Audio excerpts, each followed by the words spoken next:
سلام، خوش اومدید به بلانشرینا. من سپیدم و میخوام امروز بهتون 5 تا پوزیشن دست بالا رو آموزش بدم. اگه ویدیو قبلی که مربوط به 5 تا پوزیشن پای بالا هست رو ندیدید، بهتون پیشنهاد میکنم که اول از اون ویدیو شروع کنید، بعد بیاید سراغ این یکی و در انتهای این ویدیو ما قراره 5 تا پوزیشن دست و پای بالا رو با موزیک هماهنگ اجرا بکنیم.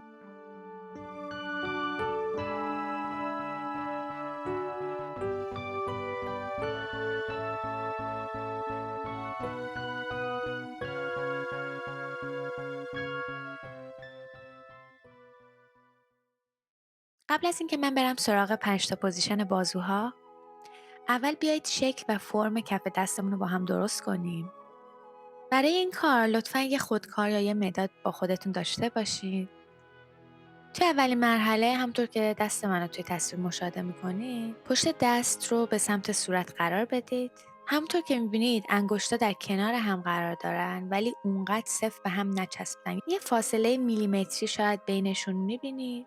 تو این حالت دوتا انگشت وسط رو یعنی انگشت میانه و انگشت حلقه رو یک کم به سمت پایین خم میکنیم به طوری که انگشت اشاره و انگشت کوچیک قسمت بالای خودکار و دوتا انگشت وسط قسمت پایین خودکار قرار بگیرن.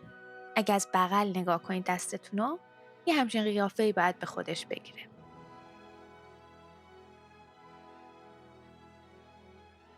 اینجا انگشتامون رو سفت و منقبض نمی کنیم. همه چی باید خیلی نچرال و خیلی لطیف با ماهیچه های آزاد و بدون تنشن باشه. حالا خودکار رو از بین انگشتا برمیدارم و انگشت حلقه یک کوچولو میارمش بالاتر، یعنی انگشت وسط پایین میمونه، انگشت حلقه یک کم از انگشت وسط میاد بالاتر. حالا از بالا دوباره به پشت دستتون نگاه کنید، انگشت شست رو از دست فاصله بدید و بیارید زیر دست. از نمای بغل که نگاه کنید، شست دست باید با انگشت وسط خیلی نرم نسبت به هم موازی باشن و باید دقت کنیم که شست رو هیچ وقت به حالت باز نگه نمیداریم. همیشه باید داخل کف دست و موازی با انگشت وسط باشه. باید دقت کنید که توی انجام پوزیشن دست هیچ وقت دست رو خیلی منقبض و سفت نکنید. انگشتا باید خیلی روون و راحت نسبت به هم دیگه قرار بگیرن. یه قوس خیلی لطیف توی تک تک انگشتا خواهیم داشت و اینه که دسته بالرین رو زیبا میکنه. شاید اولش شروع بکنید تمرین دست رو انجام بدید، یک کم پیچیده باشه براتون، یک کم حالا ماهیچه‌های دستتون درگیر بشه و سخت باشه براتون، ولی مطمئن باشید که اینو زیاد انجام بدید و تمرین کنید، میره تو ناخودآگاهتون کم کم و شما استایل دست خودتون رو خواهید داشت. حالا بریم سراغ مرحله دوم پوزیشن کف دست. باید دقت کنید که مچ دست همیشه ترن اوت باید بشه، بدون اینکه لازم باشه من آرنجم و تغییری تو جهتش بدم. در واقع این مچ دسته که جهت کف دست منو رو به بیرون تغییر میده و یه حالتی که انگار من میخوام با حرکت این دست یه چیزی رو به یه کسی تعارف کنم، بفرمایید، یه همچین حسی. تو این حالت خب طبیعتاً کف دست رو به صورت و حتی یک کوچولو رو به سقف و بالا هست. این دوتا نکته‌ایه که باید در ارتباط با پوزیشن کف دست و انگشتا رعایت بکنید. حالا بریم سراغ پوزیشن بازوها. خب اول از همه کاری که باید بکنیم اینه که حالا من توی ویدیو قبلی هم گفتم ولی یه مرور خیلی سریع و جزئی میکنم. اینه که پوزیشن بدن، کور بدن و یا مرکز بدن رو حواسمون بهش هست. لگن از طریق استخوان دنبالچه به سمت جلو و یک کم پایین هل داده میشه. شکم منقبض و سفت. قفسه سینه رو میدیم رو به جلو، شونه ها عقب و به سمت پایین هل میدیم به طوری که انگار میخوایم تا جایی که ممکنه شونه ها رو از گوشامون فاصله بدیم. گردن صاف، نگاه مستقیم، دستا رو به شکل آزاد کنارم قرار میدم و نکته‌ای که اینجا باید بهتون بگم اینه که شما باید همیشه تصور کنید که حرکت بازوها همش و همش بستگی به آرنج داره. یعنی چی؟ یعنی اینکه فرض کنید که موتور حرکتی بازوها در واقع توی آرنج کار گذاشته شده. این آرنجه که تصمیم میگیره دست بره بالا یا بیاد پایین یا تو چه پوزیشن قرار بگیره. نه مچ دست، نه حتی شونه ها هیچ اختیاری توی تعیین جهت دست ها ندارن. فقط و فقط آرنجه که این اختیار رو داره. در واقع مفصل شونه فقط به عنوان یه مفصل ساده عمل میکنه. آرنج که تصمیم میگیره کل دست بیاد بالا، از طریق مفصل شونه ها اون دست میاد بالا. همطور که توی تصویر مشاهده میکنید میبینید که این آرنج قوی یک کم حالت چرخشی پیدا میکنه، یک کم میچرخه و از بدن فاصله میگیره و دست رو به بالا و رو به جلو هدایت میکنه. و دوباره که میخواد دست بیاد پایین، این آرنجه که تصمیم میگیره که اوکی دست الان میاد پایین. آرنجه که تغییر جهت میده و به بازوها حکم میکنه که اوکی میریم پایین. حالا مچ دست رو که الان من خیلی بی‌حس اونو گذاشتم اونجا باشه، واسه اینه که به شما نشون بدم که ببینید مچ دست هیچ دخالتی توی حرکت این بازوها نداره. وقتی دست میاد بالا، حالا میبینیم که مچ دست رو همونطور که قبلا هم بهتون گفتم به سمت بیرون و به سمت صورت ما روتیت میشه و چرخش پیدا میکنه. بیایید کلمه کلیدی رو اینجا استفاده کنیم که من دوباره مجبور نباشم یه جمله های رو هی تکرار کنم. بیایید به این نوع حرکت آرنج بگیم آرنج لیدر که به عنوان کلمه کلیدی باشه که توی حرکت بعدی من این کلمه رو به کار بردم. یعنی که آرنجه که تعیین کننده حرکت کل بازو هست. پوزیشن 1. خب توی پوزیشن 1 دست‌ها رو به بدن قرار میگیره. کف دست نه خیلی بالا و نه خیلی پایین، یه جایی بین ناف و سینه قرار میگیره. فاصله دست‌ها از بدن به قدری هست که انگار که ما میتونیم یه توپ بزرگ رو با دستامون بگیریم، یا میتونید حتی تصور کنید که یه آدم یه کوچولو توپل رو توی بغلتون بگیرید. آرنج کامل صاف نمیشه رو به جلو و ما یه کرو و قوس خیلی ظریف توی قسمت آرنج میبینیم. همونطور که آرنج خیلی شکسته نیست و کف دست خیلی به بدن نزدیک نیست، خیلی هم باز و صاف نیست. یه چیزی بین این دوتا. حواسمون به شونه ها هست. شونه ها رو از گوش ها فاصله میدیم. حواسمون به آرنج لیدر هست. اگه آرنج لیدر درست عمل نکنه، بازوها به این حالت و به این شکل باید افتاده به نظر برسه. چیزی که درست نیست و ما اونو نمیخوایم. ما یه چیز زیبا و با شکوه میخوایم ارائه بدیم با این پاسچر بدن. فاصله کف دست ها از همدیگه حدوداً 2-3 انگشته. حواسمون به مچ دست هست که رو به بیرون روتیت شده و ما کف دست رو میتونیم ببینیم. پوزیشن 2 دست. از پوزیشن 1 دست ما دست‌ها رو باز می‌کنیم به سمت دو طرف. باید به اندازه باز بشه که ما اگه سرمون رو صاف نگه داریم و روبرومون رو نگاه کنیم، همزمان بخوایم انگشتای دست رو تکون بدیم، از گوشه چشم ما باید بتونیم که این انگشتا رو ببینیم. یعنی اونقدر دست عقب نرفته که از اون محدوده دید ما خارج شده باشه. اینجا هم خیلی مهمه که در نظر بگیرید که دست‌ها یک کرو خیلی ریز داشته باشن. آرنج دست کامل صاف نیست یا خیلی هم شکسته و بسته نیست. توی پوزیشن 2 شونه ها رو حتما دقت کنیم بهش، چون خیلی وقتا پیش میاد که هنرجویی که تازه باله رو شروع کرده یک کم نگه داشتن دستات توی حالت پوزیشن 2 براش سنگینه و میخواد که از شونه ها کمک بگیره واسه اینکه این دستا رو بتونه نگه داره. واسه همین یک کوچولو شونه ها رو میده سمت بالا، چیزی که ما نمیخوایم داشته باشیم و درست نیست. واسه همین سعی کنید تا جای ممکن شونه ها رو از گوش ها فاصله بدید، به سمت پایین پوش کنید. نکته دوم اینه که بازوها باید یه شیب خیلی ملایم و کوچیکی رو به سمت پایین داشته باشن، به طوری که اگه من یه قطره آب بندازم روی شونم، این قطره به واسطه اون شیب کم میتونه آروم قل بخوره و بیاد پایین و از انگشت اشاره من بیفته پایین. اینجا هم آرنج لیدر رو داریم که اگه نباشه یه همچین قیافه‌ای به پوزیشن 2 دست ما میده که این ظاهر خیلی غیر حرفه‌ایه. پس ما سعی میکنیم آرنج‌های قویمون رو بالا نگه داریم، چون این آرنجه که شیپ کل بازوها رو بر عهده داره.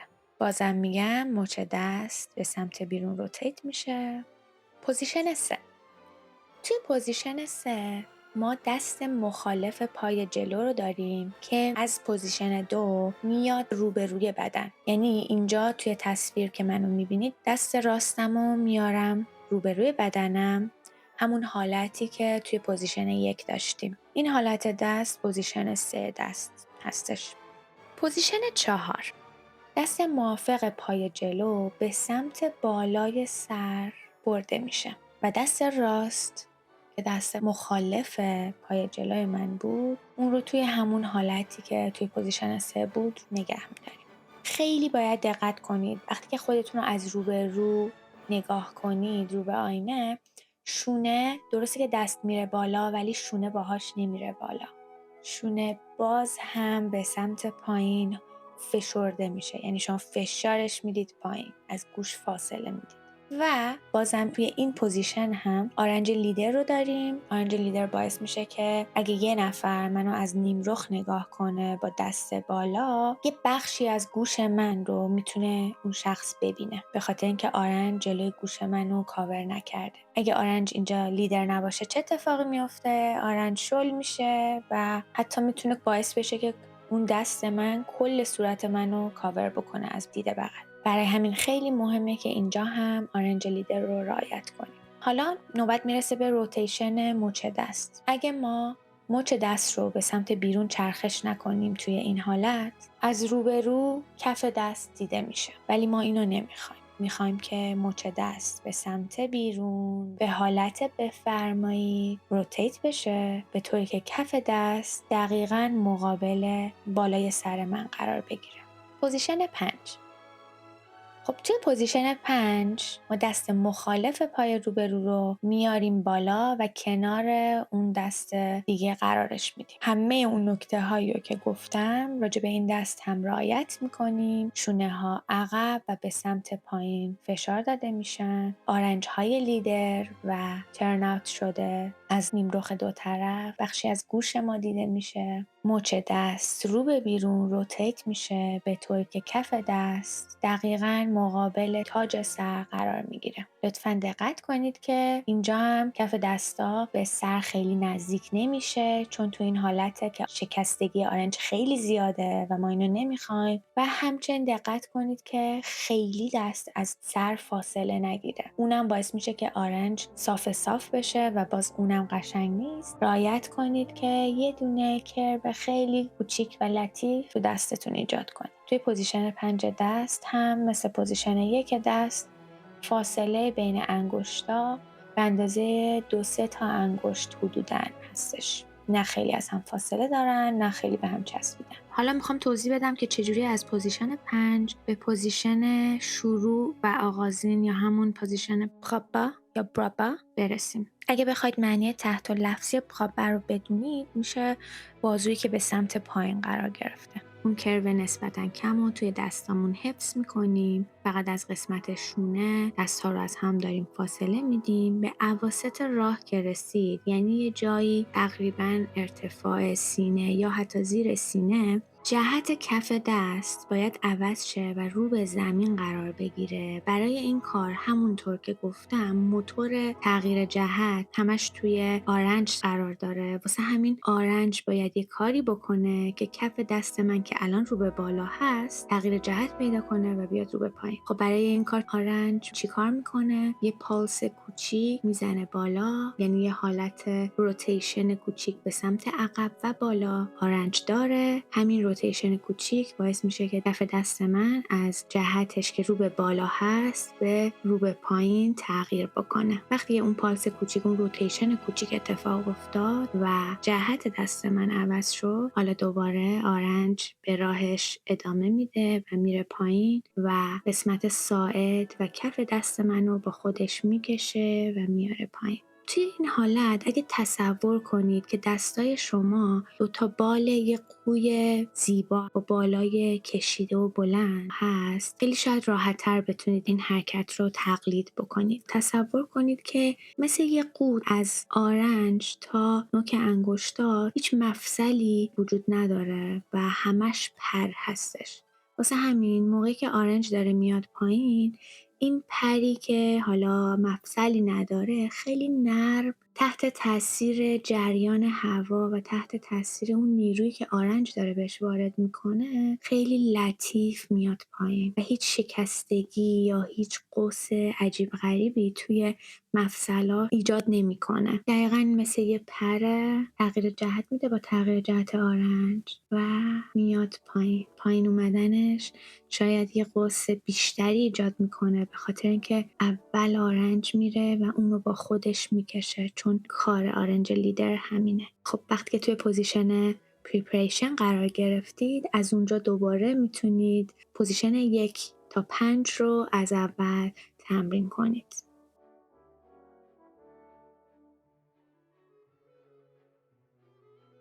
بهتون پیشنهاد میکنم توی خونه زمانایی که وقت دارید یا دارید تلویزیون میبینید یه کاری میکنید که خیلی مثلا به تمرکز خاصی احتیاج نداره اون کار، آرنج لیدر رو تمرین کنید. چجوری؟ توی خونه که نشستید سعی کنید جهت‌های مختلفی که دست میتونه بره دست رو ببرید، ولی حواستون باشه که آرنج دست رو به جهت‌های مختلف بکشونه. همونطور که منو توی ویدیو میبینید مثلا سعی کنید دستاتون رو ببرید 2 طرف بدن و بال بزنید با دستاتون. بالای ریز، لطیف و نرم. هیچ عجله‌ای واسه در آوردن این حرکت نداشته باشید.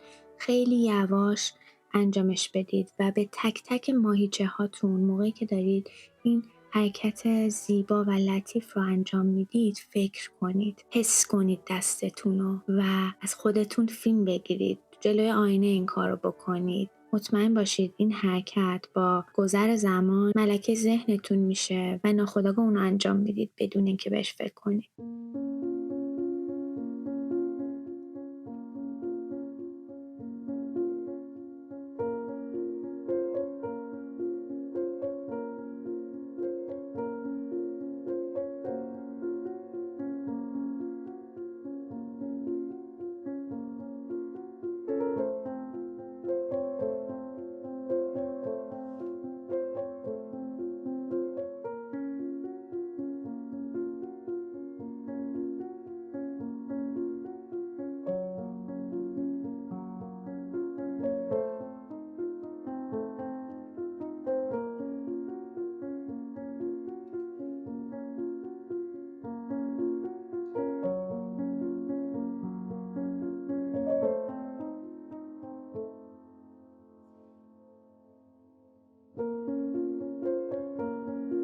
اگه این ویدیو رو دوست داشتید لطفاً لایک کنید و فراموش نکنید که بلانشرینا رو سابسکرایب کنید.